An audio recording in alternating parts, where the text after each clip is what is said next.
Hello everyone, I'm Dr. Soumya, fertility specialist. చాలా మందికి IVF summer లో చేయించుకుంటే సక్సెస్ రేట్స్ అనేవి తక్కువగా ఉంటాయని అనుకుంటూ ఉంటారు. ఇది నిజమా కాదా అనేది తెలుసుకుందాం. సమ్మర్ వల్ల IVF సక్సెస్ రేట్స్ అనేవి అయితే ఎఫెక్ట్ అవ్వవు.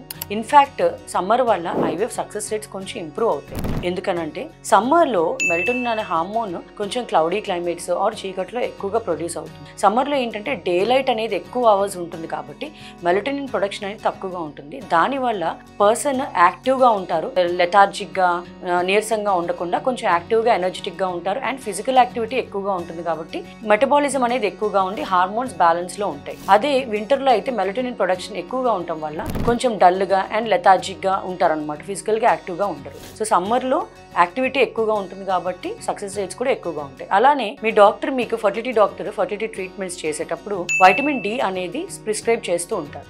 సో సమ్మర్ లో ఏంటంటే డే లైట్ ఎక్కువగా ఉండటం వల్ల వైటమిన్ డి ప్రొడక్షన్ స్వతహాగా బాడీలో కూడా ఇంక్రీజ్ అవుతుంది. So already advanced techniques semen freezing కానీ ఎంబ్రియో ఫ్రీజింగ్ కానీ ఆ టెక్నిక్స్ లో అడ్వాన్సెస్ ఎలాగో ఎక్విప్మెంట్ ఉన్నాయి కాబట్టి సమ్మర్ వల్ల IVF సక్సెస్ రేట్స్ తగ్గుతాయని చెప్పి పోస్ట్పోన్ చేసుకోవద్దు. అండ్ యూజువల్ గా సమ్మర్ లో ఏంటంటే జనాలు కొంచెం స్ట్రెస్ ఫ్రీగా అండ్ కొంచెం రిలాక్స్డ్ గా ఉంటారు కాబట్టి సక్సెస్ రేట్స్ అనేవి ఇంకా బాగా ఇంప్రూవ్ అవుతాయి. సో సమ్మర్ లో IVF అనేది సక్సెస్ రేట్స్ తక్కువగా ఉంటాయి అనేది రాంగ్. డెఫినెట్ గా IVF అనేది మీ సమ్మర్ లో కూడా చేయించుకోవచ్చు. Thank you.